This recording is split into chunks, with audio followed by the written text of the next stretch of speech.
మరోవైపు చూస్తే ఆయనకో విమానంతో పాటు ఒక హెలికాప్టరు, ఆయన కొడుక్కో విమానం, ఆ విమానంతో పాటు ఒక హెలికాప్టరు, తర్వాత ఆయనకు మద్దతు ఇస్తా ఉన్న ఆయన గారి డిప్యూటీ సీఎం పవన్ కళ్యాణ్ గారికి ఆయనకు ఒక విమానం, మళ్ళీ ఆయనకు ఒక హెలికాప్టరు, అందరూ గాల్లోనే. ముఖ్యమంత్రి గారి కొడుకు ఒక పూట విజయవాడలో ఉంటే మరో పూట హైదరాబాద్లో ఉంటాడు, ఇంకో పూట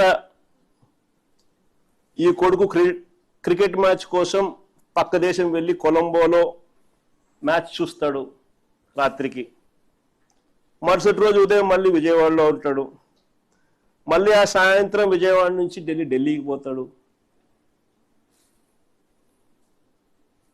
అంతే ప్రైవేట్ విమానాలే. దేశంలో బాధ్యతాయుతమైన పదవుల్లో ఉన్న వాళ్ళు ఇలా జల్సాలు చేసిన సంబరాలు ఎక్కడైనా ఉన్నాయా? కొలంబోలో మ్యాచ్ ఆడుతా అంటే ఈయనకేం స్వామి, నాకు అర్థం కాదన్నా. ప్రైవేట్ ఫ్లైట్లో కొలంబోకు పోయి మ్యాచ్ చూస్తాడు, ఈ టీవీ చూస్తే కనపడదా మ్యాచ్?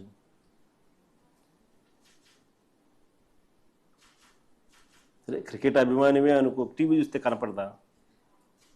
నేను కూడా నిన్న టీవీలోనే చూసిన మ్యాచ్.